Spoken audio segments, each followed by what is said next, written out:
Readings will now be given by Gary.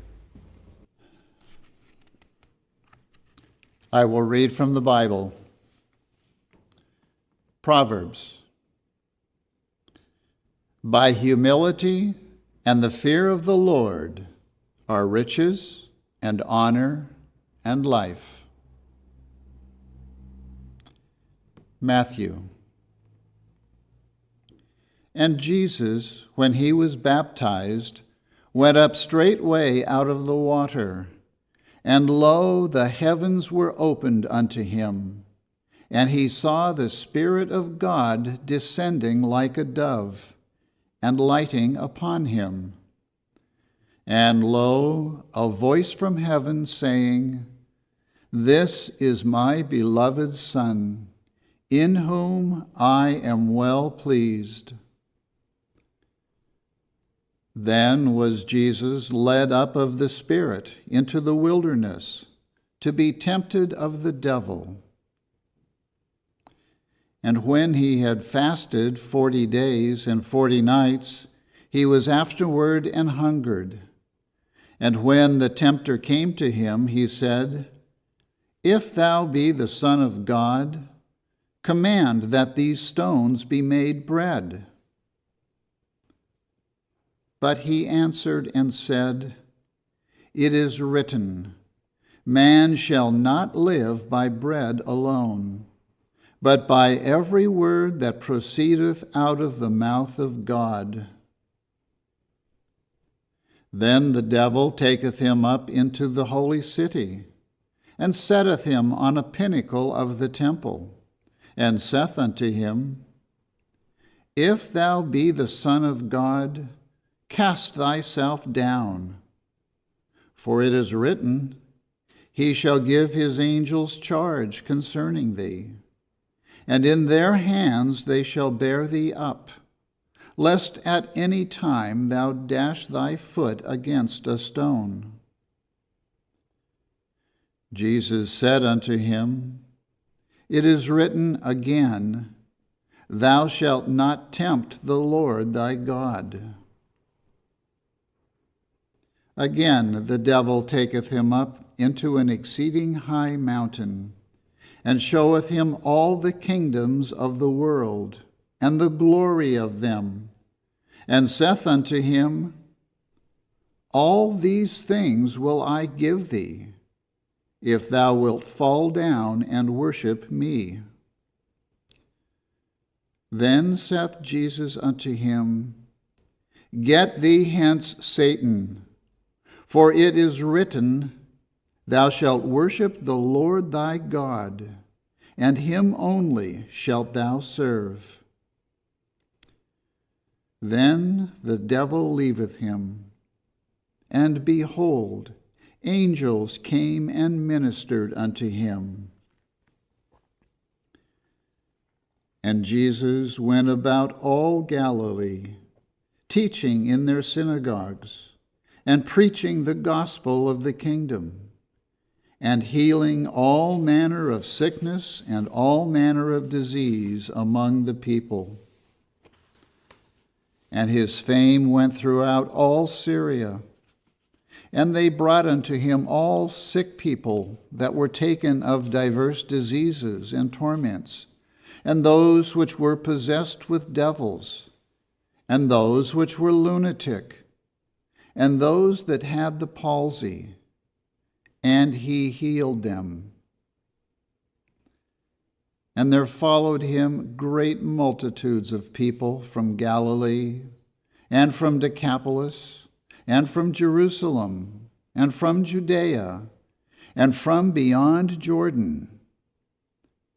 And seeing the multitudes, he went up into a mountain, and when he was set, his disciples came unto him, and he opened his mouth and taught them, saying, Blessed are the meek, for they shall inherit the earth.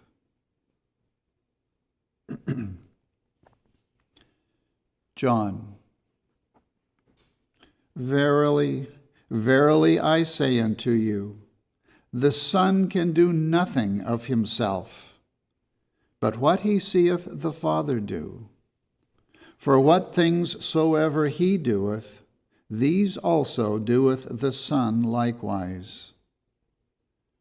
I can of mine own self do nothing. As I hear, I judge. And my judgment is just, because I seek not mine own will, but the will of the Father which hath sent me. Matthew. At the same time came the disciples unto Jesus, saying, Who is the greatest in the kingdom of heaven? And Jesus called a little child unto him, and set him in the midst of them, and said, Verily I say unto you, except ye be converted, and become as little children, ye shall not enter into the kingdom of heaven. Whosoever therefore shall humble himself as this little child, the same is greatest in the kingdom of heaven.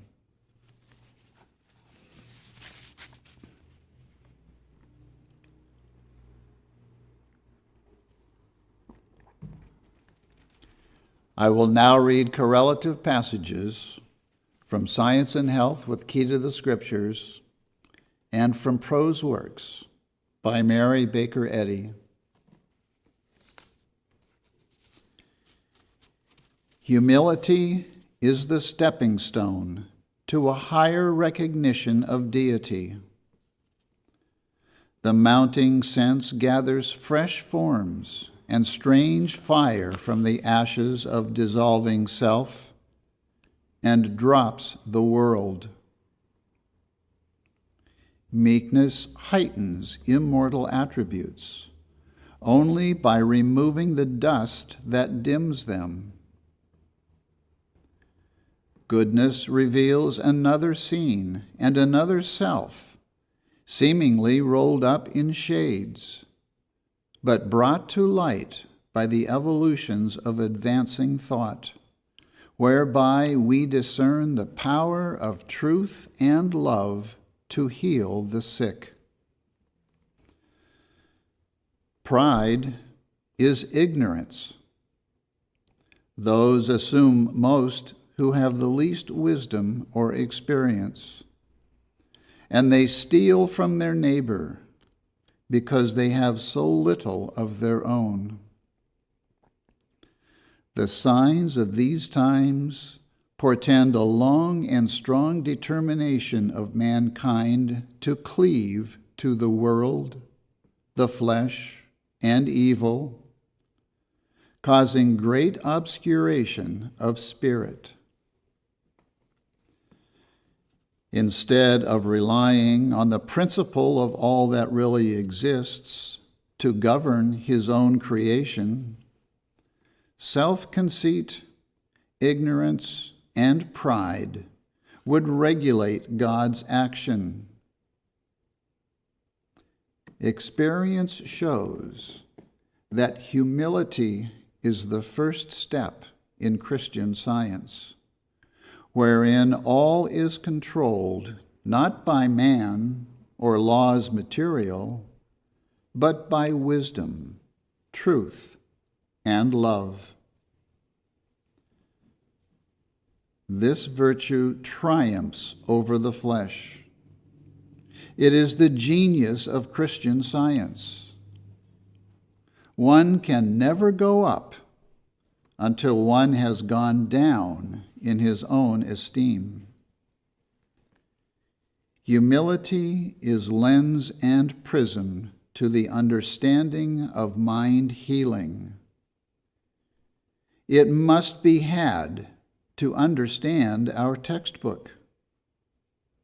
It is indispensable to personal growth and points out the chart of its divine principle and rule of practice. Cherish humility. Watch and pray without ceasing, or you will miss the way of truth and love. Humility is no busybody. It has no moments for trafficking in other people's business, no place for envy, no time for idle words, vain amusements, and all the etc. of the ways and means of personal sense. The opinions of men cannot be substituted for God's revelation. In times past, arrogant pride, in attempting to steady the ark of truth, obscured even the power and glory of the Scriptures, to which science and health is the key. That teacher does most for his students, who divests himself most of pride and self, and by reason thereof is able to empty his students' minds of error, that they may be filled with truth. Thus doing, posterity will call him blessed, and the tired tongue of history be enriched. The less the teacher personally controls other minds, and the more he trusts them to the divine truth and love, the better it will be for both teacher and student. Guard yourselves against the subtly hidden suggestion that the Son of Man will be glorified, or humanity benefited by any deviation from the order prescribed by supernal grace. Seek to occupy no position whereto you do not feel that God ordains you. Never forsake your post without due deliberation and light, but always wait for God's finger to point the way. The loyal Christian Scientist is incapable alike of abusing the practice of mind healing or of healing on a material basis. In this new departure of metaphysics, God is regarded more as absolute, supreme, and Christ is clad with a richer illumination as our Savior from sickness, sin, and death. God's fatherliness as life, truth, and love makes his sovereignty glorious. By this system, too, man has a changed recognition of his relation to God. He is no longer obliged to sin, be sick, and die to reach heaven, but is required and empowered to conquer sin, sickness, and death. Thus, as image and likeness, to reflect him who destroys death and hell. By this reflection, man becomes the partaker of that mind whence sprang the universe. The humble Nazarene overthrew the supposition that sin, sickness, and death have power. He proved them powerless. It should have humbled the pride of the priests when they saw the demonstration of Christianity excel the influence of their dead faith and ceremonies. He alone ascends the hill of Christian Science, who follows the way-shower, the spiritual presence and idea of God.